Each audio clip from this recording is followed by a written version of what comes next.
യാക്കോബിന്റെ ലേഖനം 1-ാം അധ്യായം 19 മുതലുള്ള വചനങ്ങൾ. എൻ്റെ പ്രിയ സഹോദരരെ, ഓർമ്മിക്കുവിൻ, നിങ്ങൾ കേൾക്കുന്നതിൽ സന്നദ്ധതയുള്ളവരും സംസാരിക്കുന്നവരിൽ തിടുക്കം കൂടാത്തവരും കോപിക്കുന്നതിൽ മന്ദഗതിക്കാരും ആയിരിക്കണം. മനുഷ്യന്റെ കോപം ദൈവനീതിയുടെ പ്രവർത്തനത്തിന് പ്രേരണ നൽകുന്നില്ല. നിങ്ങൾ കോപിക്കുന്നതിൽ മന്ദഗതിക്കാർ ആയിരിക്കണം. മനുഷ്യന്റെ കോപം ദൈവനീതിയുടെ പ്രവർത്തനത്തിന് പ്രേരണ നൽകുന്നില്ല. പ്രിയമുള്ളവരെ, എല്ലാവരുടെയും എന്ന് വേണമെങ്കിൽ പറയാവുന്ന ഒരു വിഷയമാണ് കോപം. ആത്മീയ ജീവിതത്തിൽ നല്ല നിലവാരം പുലർത്തുന്നവരിൽ പോലും ഈ കോപം വലിയ ഒരു പ്രശ്നമാണ്. പലരും പറഞ്ഞിട്ടുണ്ട്, കോപത്തെ നിയന്ത്രിക്കുവാനായിട്ട് സാധിക്കുന്നില്ല.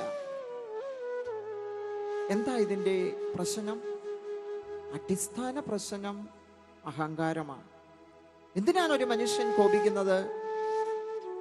ഞാൻ നിസ്സാരക്കാരനല്ല, എന്നോട് നീ പറഞ്ഞത്, എന്നോട് നീ പ്രവർത്തിച്ചത് ഒന്നും ശരിയായ കാര്യമല്ല, ചെയ്തത് തെറ്റാണ്, എന്നോട് നീ പ്രകാരം ചെയ്തതും പ്രവർത്തിച്ചതുമെല്ലാം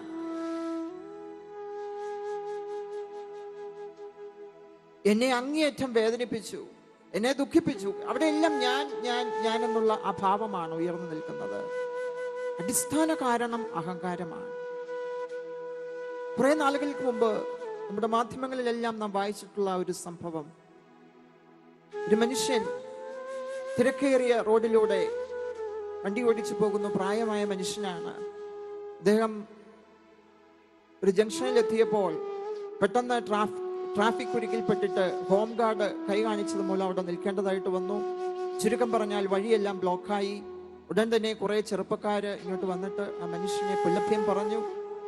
ആ കാറിൽ നിന്നും ആ പ്രായമായ ഡ്രൈവറെ വെളിയിലേക്ക് ഇറക്കി അയാളെ മർദ്ദിക്കുകയും സൈക്കിൾ ട്യൂബ് കൊണ്ട് കെട്ടി ഇടുകയും എല്ലാം ചെയ്തു. അയാളെ ഉപദ്രവിച്ചു. മാധ്യമങ്ങളിൽ വലിയ വാർത്തയായിരുന്നു. മലയാളിയുടെ സംസ്കാരം ഇത്രയേ ഉള്ളോ എന്നൊക്കെ ചോദിച്ച മാധ്യമങ്ങൾ അതിനെ ആഘോഷിച്ചിരുന്നു. പ്രിയപ്പെട്ടവരെ, കുറച്ച് ചെറുപ്പക്കാർക്ക് പെട്ടെന്ന് കോപമുണ്ടായതാണ് ഈ വലിയ പ്രശ്നത്തിന് കാരണം എന്ന് നമുക്കറിയാം. നാം കോപിക്കുന്നത് മൂലം എന്താണ് തുടർന്ന് സംഭവിക്കാൻ പോകുന്നത് എന്ന് അല്പനേരം നമ്മൾ ചിന്തിച്ചാൽ നാം കോപിക്കുകയില്ല എന്നുള്ളതാണ് വസ്തുത. നമുക്ക് നമ്മെ തന്നെ നിയന്ത്രിക്കുവാനായിട്ട് സാധിക്കും. ഈ മേഖലയിൽ നമ്മുടെ കുടുംബത്തിൽ, നമ്മുടെ ജീവിത പങ്കാളിയോട്, മക്കളോട്, നമ്മുടെ സുഹൃത്തുക്കളോട്, നമ്മുടെ ഓഫീസിൽ, അല്ലെങ്കിൽ നമ്മുടെ അയൽപക്കത്ത്, എല്ലായിടത്തും ഇത് വലിയ പ്രശ്നങ്ങൾ സൃഷ്ടിക്കാറുണ്ട്. ഞാൻ ഇങ്ങനെ കോപിച്ചാൽ അടുത്തതായി എന്ത് സംഭവിക്കും, ഇതിന്റെ കോൺസിക്വൻസ് എന്താണ്, ഇതിന്റെ ഫലം എന്തായിരിക്കും എന്ന് അല്പം ചിന്തിച്ചാൽ നമുക്ക് അത് ഉപേക്ഷിക്കുവാൻ സാധിക്കും.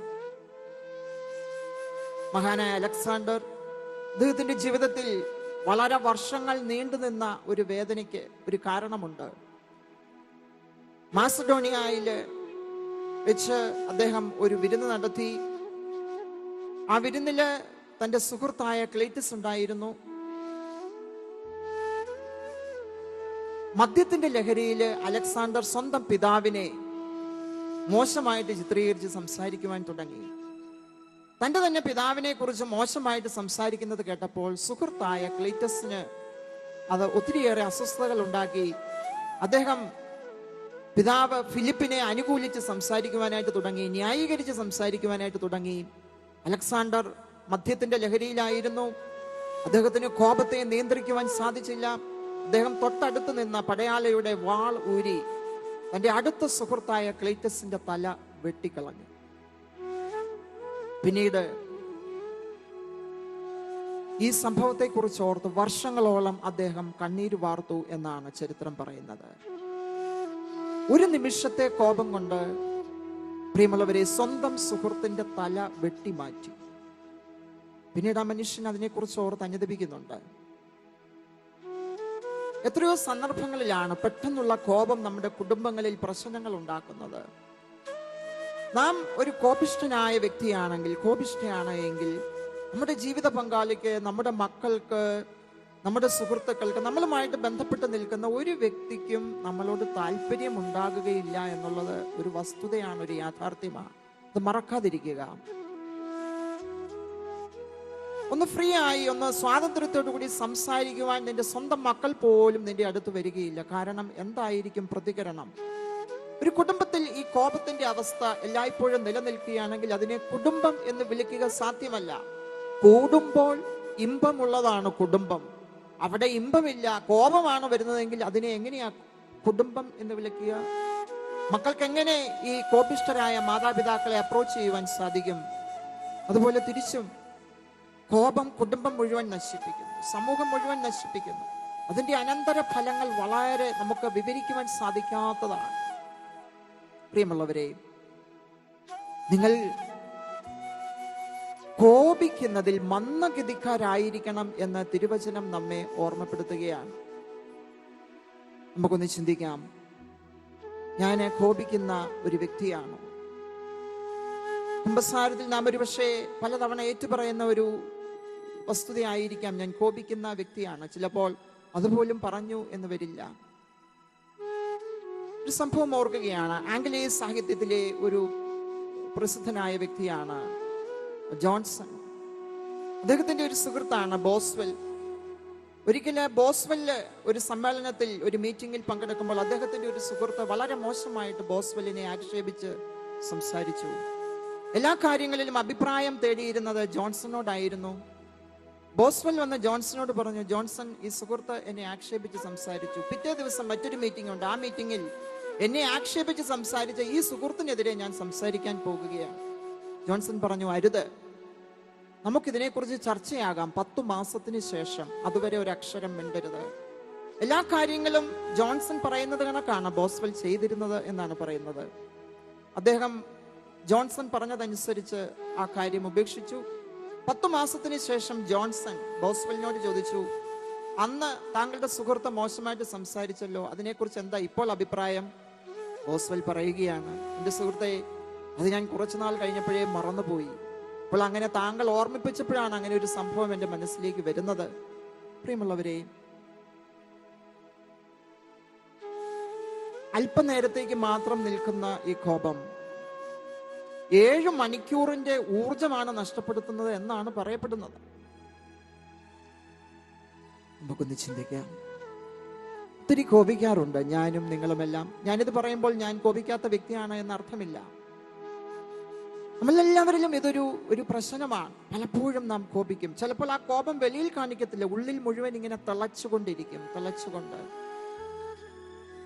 കാണുന്നതിനോടും സംസാരിക്കുന്ന എല്ലാം വെറുപ്പാണ്. ഇത് വെറുപ്പിലേക്ക് നീങ്ങുന്നു, പിന്നെ വൈരാഗ്യമായിട്ട് തീരുന്നു, പിന്നെ കൊലപാതകമായിട്ട് മാറുന്നു. ഒത്തിരി അനന്തര ഫലങ്ങളുണ്ട്. നിന്റെ ജീവിതത്തെയും ആത്മീയ ജീവിതത്തെയും വല്ലാതെ നശിപ്പിക്കും. അഭിഷേകം നഷ്ടപ്പെടും. കർത്താവ് നിന്റെ ജീവിതത്തിൽ ഇടപെടേണ്ട ഒരു നീതിയുണ്ട്. ആ നീതിയെ തടസ്സപ്പെടുത്തും നിന്റെ കോപം എന്നാണ് യാക്കോബ് ശ്ലീഹ നമ്മെ പഠിപ്പിക്കുന്നത്. ഈ സമയം കോപം ഉപേക്ഷിക്കുവാൻ പരിശുദ്ധാത്മാവിന്റെ വലിയ കൃപ നമ്മളിൽ നിറയുവാൻ വേണ്ടി നമുക്ക് പ്രാർത്ഥിക്കാം.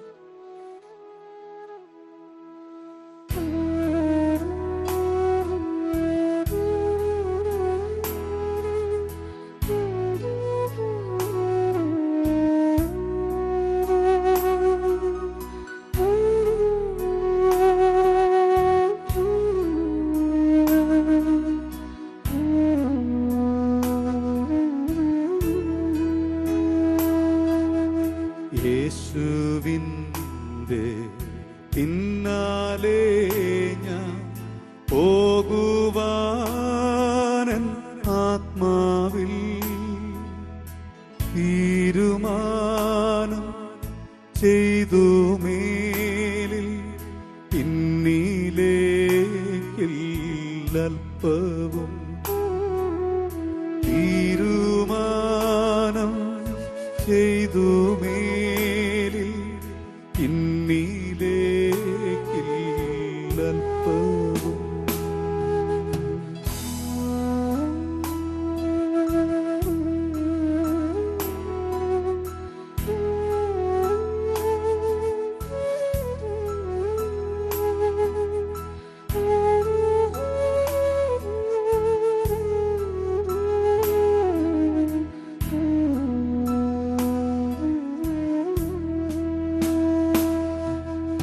എന്റെ പിന്നിൽ ലോകമാണ്, എന്റെ മുൻപിൽ ക്രൂശതും.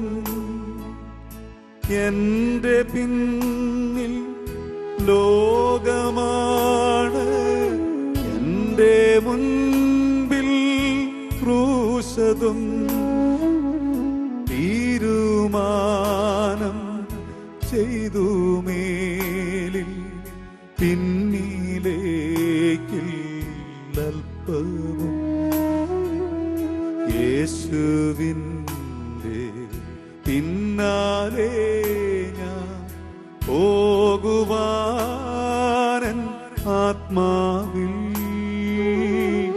തീരുമാനം ചെയ്തു മേലിൽ പിന്നിലേക്കിൽ അല്പം.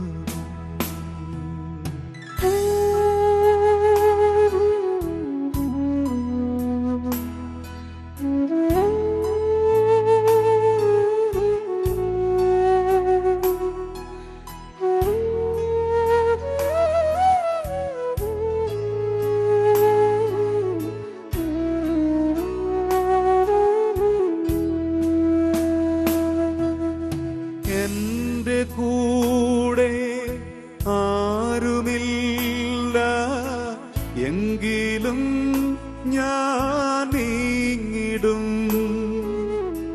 എന്റെ കൂടെ ആരുമില്ല എങ്കിലും ഞാൻ നീങ്ങിടും.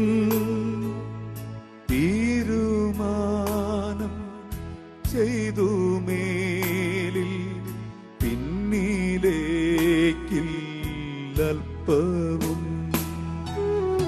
യേശുവിൻ്റെ പിന്നാലെ ഞാൻ പോകുവാനൻ ആത്മാവിൽ തീരുമാനം ചെയ്തു മേലിൽ പിന്നിലേക്കിൽ അല്പം.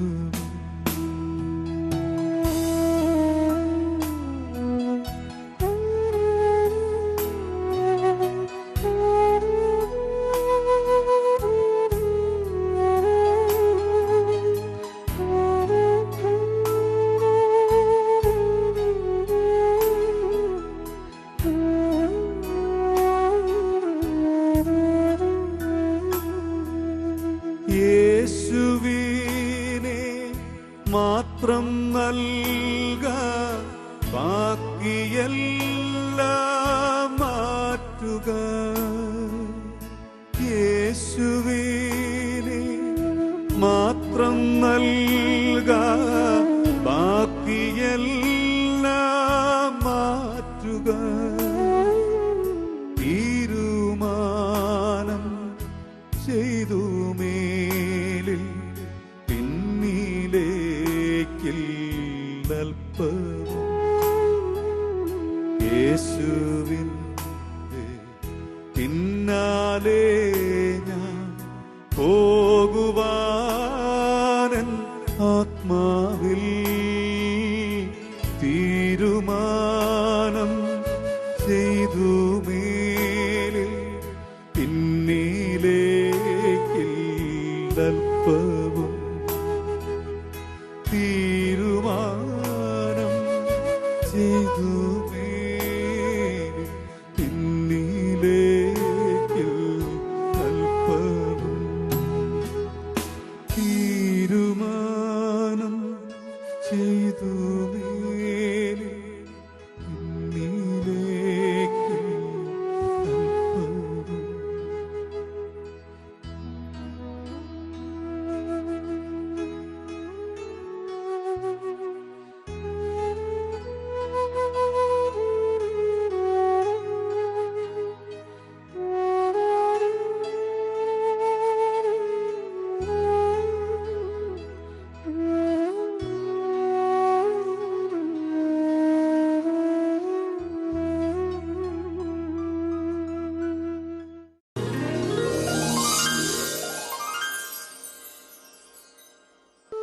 യോഹന്നാന്റെ സുവിശേഷം 13-ാം അധ്യായത്തിൽ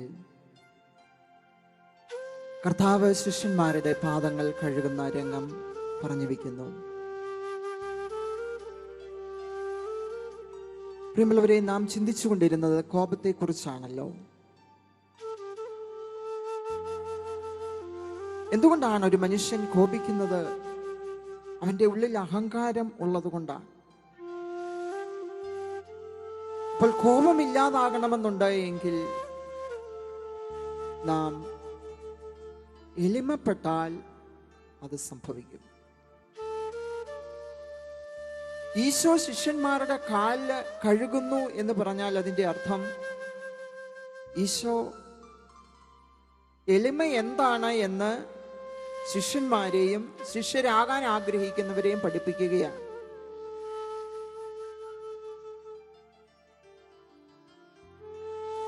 ദൈവമായിരുന്നിട്ടും മനുഷ്യന്റെ പാദങ്ങൾ തന്റെ പരിശുദ്ധമായ കരങ്ങളിൽ എടുത്തു വെച്ച്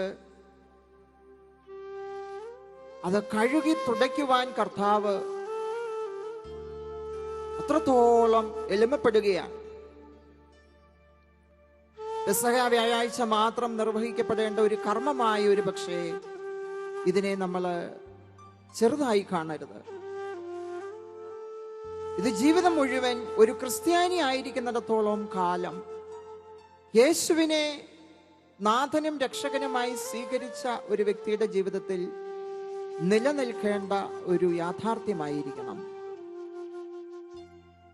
കർത്താവ് അവിടെ പറയുന്ന ഒരു തിരുവചനമുണ്ട് 13-ാം അധ്യായത്തിൽ 13-ാമത്തെ വചനം. നിങ്ങൾ എന്നെ ഗുരു എന്നും കർത്താവെന്നും വിളിക്കുന്നു, അത് ശരി തന്നെ. നിങ്ങളുടെ ഗുരുവും കർത്താവുമായ ഞാൻ നിങ്ങളുടെ പാദങ്ങൾ കഴുകിയെങ്കിൽ നിങ്ങളും പരസ്പരം പാദങ്ങൾ കഴുകണം. നിങ്ങളുടെ ഗുരുവും കർത്താവുമായ ഞാൻ പാദം കഴുകിയെങ്കിൽ നിങ്ങളും അതുപോലെ ചെയ്യണം. എന്താ ആ പറഞ്ഞതിന്റെ അർത്ഥം? നിങ്ങൾ എന്നെ ഗുരുവെന്നും കർത്താവെന്നും വിളിക്കുന്നുണ്ട്, അത് ശരി തന്നെ. പക്ഷേ ഞാൻ ഗുരു ആകണമെങ്കിൽ, കർത്താവാകണമെങ്കിൽ ഞാൻ ചെയ്തതുപോലെ നിങ്ങളും ചെയ്യണം എന്ന് പറഞ്ഞാൽ അതിന്റെ അർത്ഥം പരസ്പരം പാദങ്ങൾ കഴുകുവാൻ തയ്യാറല്ലാത്തവന് ഞാൻ ഗുരുവോ ഞാൻ കർത്താവോ ആകുകയില്ല എന്നാണ് ആ പറഞ്ഞതിന്റെ അർത്ഥം. നീ എളിമപ്പെടുവാൻ തയ്യാറാകുന്നില്ല എങ്കിൽ ഞാൻ നിനക്ക് ഗുരുവല്ലാതെ ആകുകയാണ്. നീ എളിമപ്പെടുവാൻ തയ്യാറാകുന്നില്ല എങ്കിൽ ഞാൻ നിന്റെ കർത്താവ് അല്ലാതായി മാറുകയാണ് എന്നാണ് ആ പറഞ്ഞതിന്റെ അർത്ഥം. ഈശോ തുടർന്ന് പറഞ്ഞു വെക്കുന്നുണ്ട്, ഭൃത്യൻ യജമാനനേക്കാൾ വലിയവനല്ല, അയക്കപ്പെട്ടവൻ അയച്ചവനേക്കാളും വലിയവനല്ല. അപ്പൊ യജമാനനായ ഞാൻ, അയക്കപ്പെട്ടവനായ ഞാൻ ഇത് ചെയ്തു. എന്നെ പിൻചെല്ലാൻ ആഗ്രഹിക്കുന്ന നിങ്ങൾ ഇത് ചെയ്യുന്നില്ല. അപ്പോൾ എന്ത് സംഭവിക്കുന്നു?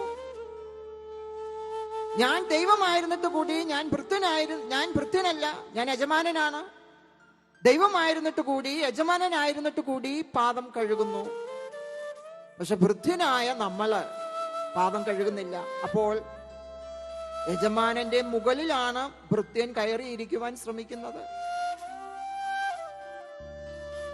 അയക്കപ്പെട്ടവൻ അയച്ചവനേക്കാളും വലിയവനല്ല. പിതാവായ ദൈവം അയച്ച പുത്രനായ യേശു ക്രിസ്തു പാദം കഴുകി. അപ്പൊ നമ്മൾ പാദം കഴുകാതിരിക്കുമ്പോഴോ എന്ന് പറഞ്ഞാൽ എളിമപ്പെടാതിരിക്കുമ്പോഴോ ആ യേശുവിനെക്കാട്ടിൽ മുകളിൽ കയറി ഇരിക്കുവാൻ ശ്രമിക്കുകയാണ്. ദൈവമായിരുന്നിട്ടും അയക്കപ്പെട്ടവനായിരുന്നിട്ട് കൂടി യജമാനനായിരുന്നിട്ട് കൂടി യേശുവിന് ഇത് ചെയ്യാൻ സാധിക്കുന്നു. പക്ഷേ ഭൃത്യരുടെ സ്ഥാനത്ത് നിൽക്കുന്ന നമുക്കിത് ചെയ്യാൻ പറ്റുന്നില്ല എങ്കിൽ അവിടെ നിന്ന് ഉയർന്നു പോകുകയാണ്. പിതാവിന്റെ മുകളിലാണ് നമ്മളെ തന്നെ പ്രതിഷ്ഠിക്കുവാൻ ആഗ്രഹിക്കുന്നത്. ഇതാണ് മാലാഖയ്ക്ക് പറ്റിയത്. സാത്താൻ ഇടിമിന്നൽ പോലെ നിബന്ധിക്കുന്നത് ഞാൻ കണ്ടു. സ്വർഗത്തിലായിരുന്ന മാലാഖ പിശാചായി തീർന്നതിനുള്ള കാരണമാണ് അവിടെ ലൂക്കാസ് സുവിശേഷകൻ എഴുതി വെച്ചിരിക്കുന്നത്. സ്വർഗത്തിൽ നിന്ന് സാത്താൻ ഇടിമിന്നൽ പോലെ പതിക്കുന്നത് ഞാൻ കണ്ടു. സ്വർഗീയമായ അനുഭവത്തിൽ നിന്നും പൈശാചികമായ അവസ്ഥയിലേക്ക് പോകുന്ന അനുഭവമാണ് അഹങ്കാരത്തിന്റെ അനുഭവം. മാലാഖയ്ക്കുണ്ടായത് ഇതാണ്. ലൂസിഫർ പ്രകാശത്തിന്റെ വാഹകൻ എന്ന് പേര് ധരിച്ചിരുന്ന ഈ മാലാഖയ്ക്ക് പറ്റിയത് എന്താ? പിതാവിനെക്കാട്ടിൽ ഉപരി തന്റെ തന്നെ സിംഹാസനം സ്ഥാപിക്കുവാൻ അവൻ ആഗ്രഹിച്ചു. ഞാനും നിങ്ങളും എളിമപ്പെടാതിരിക്കുമ്പോൾ പിതാവിന്റെ സിംഹാസനത്തിന് മുകളിൽ എന്നെ തന്നെ പ്രതിഷ്ഠിക്കുകയാണ്. അതിന്റെ ഫലമോ മാലാഖ സാത്താനായി തീർന്നതുപോലെ ഞാനും ഈ കൂട്ടത്തിലേക്ക് നിപ്പതിക്കും എന്നാണ് ആ പറഞ്ഞതിന്റെ അർത്ഥം. അതുകൊണ്ട് പ്രിയമുള്ളവരെ, എളിമയ്ക്ക് ഒത്തിരിയേറെ മുഖങ്ങളുണ്ട്. അതിന്റെ ഒരു മുഖമാണ് കോപം ഇല്ലാതാക്കുക എന്ന് പറയുന്നത്. ഈശോ എളിമപ്പെട്ടില്ലേ? പാദങ്ങൾ കഴുകി, ശിഷ്യന്മാരുടെ പാദങ്ങൾ കൈകളിൽ എടുത്തു വെച്ച് കഴുകി തുടച്ച് ചുംബിക്കുന്നു. അതൊരു വലിയ പ്രതീകമാണ്. പ്രവൃത്തിയെക്കാട്ടിലുപരി അതൊരു വലിയ പ്രതീകമാണ്. എന്റെയും നിന്റെയും ജീവിതത്തിൽ ചെയ്യേണ്ട, അനുദിനം ചെയ്യേണ്ട എളിമയുടെ ശുശ്രൂഷ എനിക്കും നിങ്ങൾക്കും സഭയിലുള്ള എല്ലാവർക്കും ഇതിനുള്ള കൃപ ലഭിക്കട്ടെ എന്നീ സമയം നമുക്ക് പ്രാർത്ഥിക്കാം. ദൈവം നമ്മെ അനുഗ്രഹിക്കട്ടെ.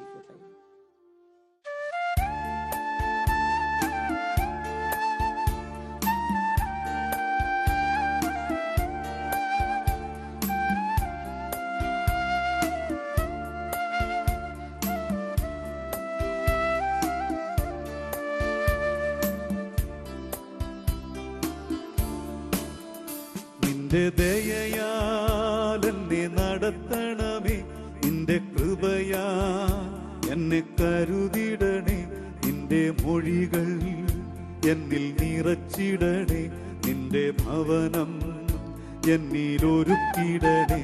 നിന്റെ ദയയാൽ എന്നെ നടത്തണമേ, നിന്റെ കൃപയാ എന്നെ കരുതിടണേ, നിന്റെ മൊഴികൾ എന്നിൽ നിറച്ചിടണേ, നിന്റെ ഭവനം എന്നിലൊരുക്കിടണേ.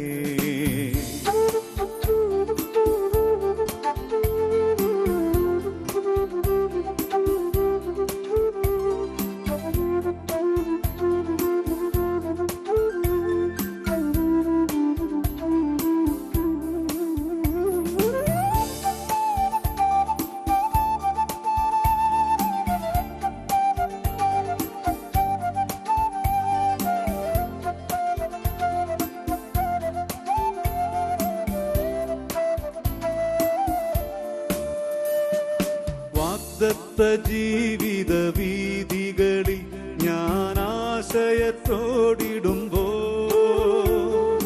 ലോകത്തിൻ മോഹനമോഹങ്ങളിൽ ഞാൻ അനുദിനം മുഴുകിടുമ്പോ, വാഗ്ദത്ത ജീവിത വീതികളിൽ ഞാൻ ആശയത്തോടിടുമ്പോ, ലോകത്തിൻ മോഹനമോഹങ്ങളിൽ ഞാൻ അനുദിനം മുഴുകിടുമ്പോ, തേടി വന്നെന്നെ നീ പാലിക്കണേ, നിന്റെ സാന്ത്വനം നൽകണമേ. തേടി വന്നെന്നെ നീ പാലിക്കണേ, നിന്റെ സാന്ത്വനം നൽകണമേ. നിന്റെ ദയയാ എന്നെ നടത്തണമേ, നിന്റെ കൃപയാ എന്നെ കരുതിടണേ, നിന്റെ മൊഴികൾ എന്നിൽ നിറച്ചിടണേ, നിന്റെ ഭവനം എന്നിലൊരുക്കിടണേ.